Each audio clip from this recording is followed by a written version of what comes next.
Surpris par une violente tornade, Eddie, Petit Max et Hock se réfugièrent sur l'îlot lugubre du diabolique docteur Crénus. Par une infâme traîtrise, Crénus captura Eddie et Petit Max afin de s'en servir comme cobayes dans de terrifiantes expériences. Petit Max fut ainsi métamorphosé en lapin carnivore. Eddie ne dut son salut qu'à l'arrivée inopinée des pirates. Dans la pagaille qui s'ensuivit, il parvint à se libérer, mais Morphalo, le stupide et vorace assistant de Crénus, brisa par maladresse le bocal des moisissures gourmandes qui envahirent aussitôt le laboratoire. Au moment de quitter l'île, Eddie, Petit Max et Hock se trouvèrent face à l'oiseau tempête, le maître de la mer des cyclones. Je vous condamne à errer dans la mer des cyclones, à errer jusqu'à la fin de vos jours. Seul moi, Tempête, ai le pouvoir de la mer des cyclones. Maudit volatile, je ne pensais pas que ce fort en bec avait de tels pouvoirs. L'oiseau Tempête est capable de bien pire. Petit Max expulse le filtre de cruauté. Notre jeune ami sera bientôt guéri. Oh là! Attention, doucement, oh!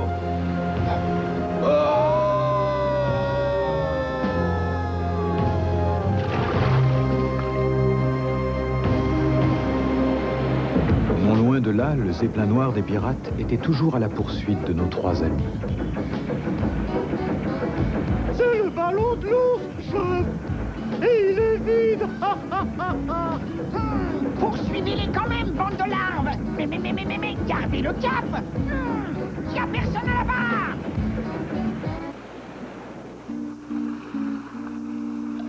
Une île! C'est peut-être l'île aux ours. Je ne veux pas te décevoir, l'ours, mais c'est peu probable. À première vue, il ne semble pas y avoir d'horribles monstres vivant sur cette île. Espérons-le, car sans ballon, nous sommes bloqués ici jusqu'à la fin de nos jours. Vous tenez absolument à entrer là-dedans? M'étonnerait qu'il y ait des ours là-dedans. Si nous sommes sur l'île aux ours, mes parents, mes cousins, mes frères se trouvent sans doute dans cette grotte. Admirez l'épure de la ligne. On savait sculpter à cette époque. Moi, je les trouve horribles. Ce lapin ne connaît rien à l'art. Cet endroit est renversant. Un courant d'air. Je ne supporte pas les courants d'air. Remettez-moi dans ma bouteille, vite. Voilà. Comme quoi, avoir les pieds sur terre, ça a des avantages. Ah! Petit Max. Ah. Sors-moi de là, vite. Oh. Merci. Je l'ai échappé belle. Tu ne crois pas si bien dire.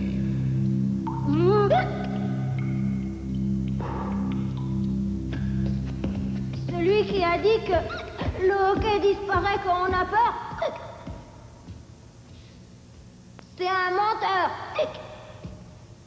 Oh, un ours comme moi. Je suis dans l'île aux ours. Ce ne sont que des reflets, Eddie.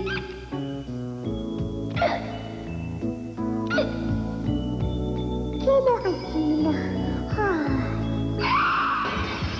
Mille esprits! Je reviens de loin. Ce n'était que des reflets. Ah. Qu'est-ce qui s'est passé?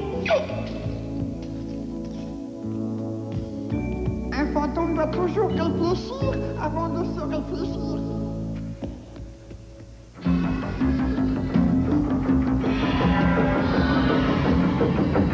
Un conseil, pour ne pas se perdre dans un labyrinthe, il ne faut jamais chercher à retrouver le chemin par lequel on est entré.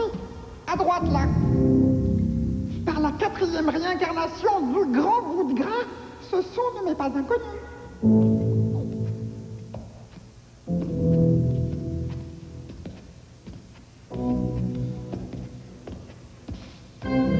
Oh, regardez, il y a quelque chose d'écrit là.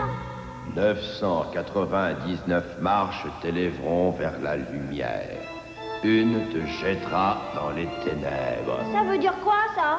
Ça veut dire qu'à votre place, je tournerai 7 fois autour du pot avant de monter l'escalier. Une de ces marches est piégée. On n'a pas le choix, c'est notre seule issue. Si on monte les marches 2 à 2, on réduit de moitié le risque de poser le pied sur la marche piégée. Ça, c'est sûr. Ce lapin a plus de jugeote qu'il n'y paraît.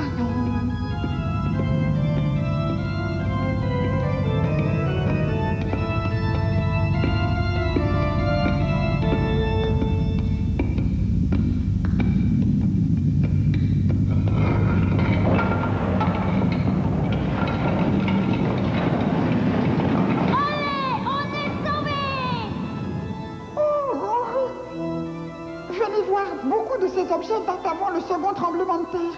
Ce sont des pièces rares. Eddie! Oh! Tenez, une boîte à aimants. Il suffisait d'installer une telle boîte dans une pièce et personne ne pouvait plus sortir de la pièce. Et là, un chapeau à fesses, très apprécié par les élégantes de l'époque. Je me demande à qui appartient tout ça. Oh!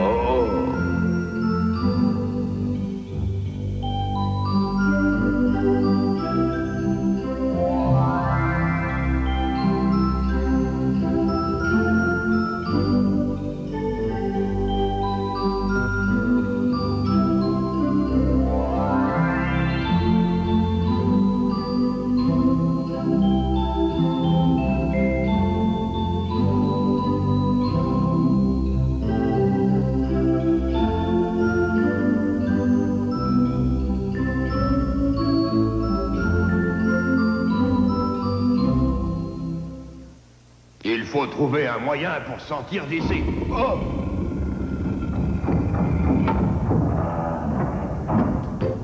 Attention, les pirates, cachez-vous! Larguez doucement, doucement. Poubelle à pustule! 2 mois à écumer la mer des cyclones pour un si piètre butin! Ah! Qu'on se dépêche! Plus vite on aura terminé, plus vite on rentrera à la base! Quoi? On rentre à la maison. Quand je pense à ces ours masqués et au prix que j'aurais pu en tirer au marché aux esclaves! Béquille borgne! J'enrage! C'est maintenant ou jamais, il faut récupérer le ballon. Tu as un plan? On fonce dans le tas et on assomme ceux qui résistent. Oh, ça, c'est un bon plan.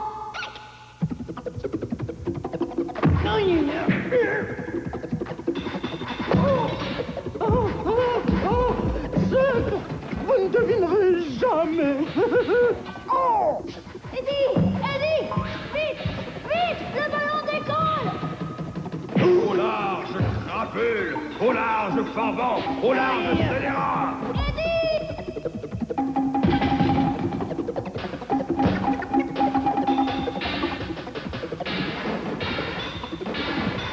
Je ne supporte pas la violence des vivants. Eddie! Oh! Oh! Que va-t-il lui arriver? Trompe en bois va sûrement le vendre comme esclave au marché d'Antarcos.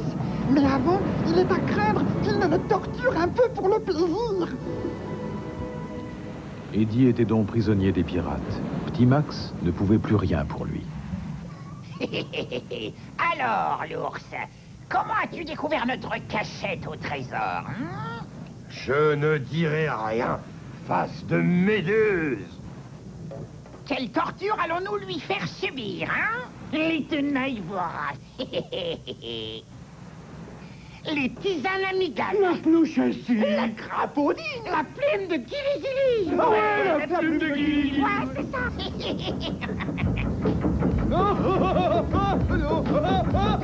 Le bas de Gili-Gili! Oh non, non! Ah, non, arrêtez! Prisonnier des pirates, menacé du plus insoutenable des supplices, la plume de Gili-Gili, Eddie ne perdait pas espoir. Il savait que Petit Max et Hock tenteraient l'impossible pour l'arracher des mains de Trompe en bois.